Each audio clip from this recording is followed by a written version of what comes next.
लंका एक अत्यादृत मसला जातीय फसल अटे।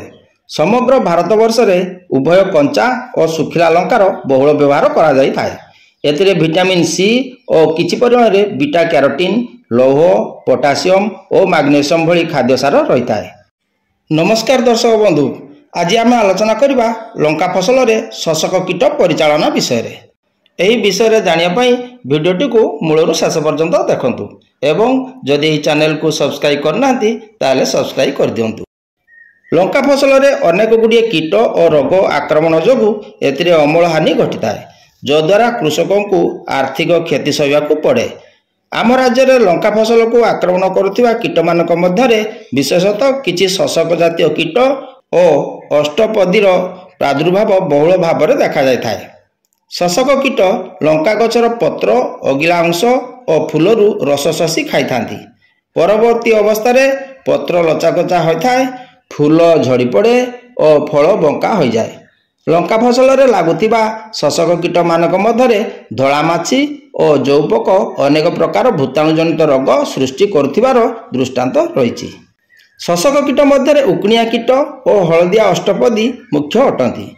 उकुणिया कीटर उभय अर्भक और पूर्णांग कीट लंका पत्र को रांचुड़ी करी सेतिरु निर्गत रस को खाई थांती, जो द्वारा पत्रधार ऊपर आड़ को मोड़ी हो जाए। हलदिया अष्टपदी नुआ कअलिया पत्ररू रस शोषिबारु पत्रधार तल आड़ को मोड़ी जाए और लंबालिया हो जाए। एमाने विशेषतः पत्रर तल भागरे रही खाद्य संग्रह करती। दमन करिबा किपरि?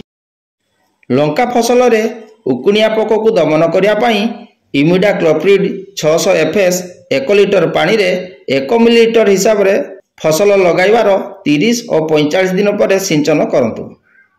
डाई मेथड 30 शतकड़ा इसी। उकुणिया पोक को दमन करिया पई एही कीटनाशक को प्रति 1 लिटर पानी रे 1 ରୁ 2 मिलीलीटर मिसाई सिंचन करा जाई थाए। स्पाइरोमेसिफेन 240 एससी। एही कीटनाशकटी उभय कीटनाशक और अष्टपदी नाशक गुण रहिथिबारु एहा एककालीन भावे उकुणिया पोक, धला माछी और अष्टपदी को दमन करिपारे। एही कीटनाशक को एकर प्रति 200 लिटर पानी रे 70 ରୁ 75 मिलीलीटर किंबा 15 लिटर पानी रे 7 ରୁ 8 मिलीलीटर मिसाई सिंचन कले भल उपकार मिलता है।